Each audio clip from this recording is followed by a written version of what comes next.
थी। लेकिन सवाल है कि आखिर क्यों? आखिर घर की छोटी बहू ने खुद ही अपनी सास की हत्या क्यों करवा दी और उसने इसकी साजिश कैसे रची? तो पूरी कहानी सुनकर पुलिस भी हैरत में पड़ गई। 11 साल पहले पूजा की शादी ओरछा के एक आदमी से हुई थी, लेकिन उसके साथ पूजा की अनबन रहने लगी और दोनों में तलाक का केस चलने लगा। इस बीच जब पूजा अपने केस के सिलसिले में कोर्ट में पेशी पर जाती, तब उसकी मुलाकात कुम्हरिया के रहने वाले कल्याण राजपूत से हुई। कल्याण पर कई आपराधिक मामले थे। यही कल्याण से उसे प्यार हो गया और पहले दोनों लिव इन में रहने लगे, लेकिन कुछ दिनों के बाद एक रोड एक्सीडेंट में कल्याण की मौत हो गई।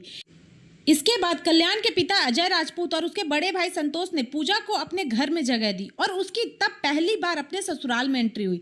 लेकिन कहानी ने फिर मोड़ लिया और पूजा की अपने ही जेठ संतोष के साथ रिलेशन बन गए और अपने जेठ से उसे एक बेटी भी हुई, जिसका संतोष की पत्नी और घर की बड़ी बहू रागिनी विरोध किया करती थी। पूजा के संबंध अपने ससुर अजय से भी काफी अच्छे थे, लेकिन सास सुशीला पूजा को पसंद नहीं करती थी। इस बीच पूजा ने अपने ससुराल की आधी जमीन पर दावा करना शुरू कर दिया, जिसका सास ने जोरदार विरोध किया और बस तभी पूजा ने अपनी सास की हत्या करने की प्लानिंग कर ली।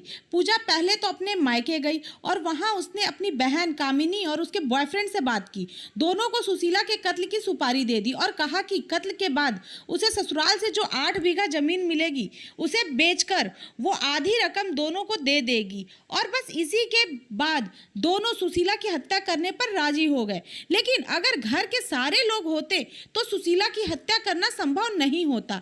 इसलिए पूजा ने पहले फोन कर अपने ससुर को अपने पास ग्वालियर बुलाया, कहा कि आपकी पोती का बर्थडे है, जबकि अपने जेठ संतोष को फोन कर बताया कि वो फिर से उसके साथ बने रिलेशन की वजह से प्रेग्नेंट हो गई है, इसलिए उसे घर आना होगा। इस तरह बाप बेटे दोनों 22 और 23 जून को पूजा के पास ग्वालियर पहुंच गए, जबकि कातिल सुशीला की जान लेने ग्वालियर से झांसी के गांव कुम्हरिया पहुंच गए। प्लान के मुताबिक पूजा ने अपनी सास का कत्ल भी करवा दिया, लेकिन जब तफ्तीश हुई तो पूजा की अपने ससुराल से दूरी और जिस बड़ी बहू रागिनी पर शक था उसका खुद पुलिस के पास पहुंचने की घटना ने पुलिस को इस कत्ल का सुराग दे दिया। इस मामले में पुलिस ने पूजा और उसकी बहन कामिनी को तो अरेस्ट कर लिया, लेकिन कामिनी का बॉयफ्रेंड अनिल वर्मा फरार चल रहा था।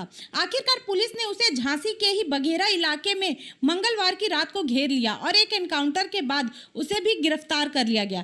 अनिल के पैर में गोली लगी है और उसके कब्जे से पुलिस ने सुशीला के घर से लूटे गए 8 लाख रुपए के जेवर भी बरामद कर लिए। इस तरह इस स्टोरी का तो एंड हो गया, लेकिन राजपूत परिवार की छोटी बहू की साजिश देखकर लोग हैरत में हैं।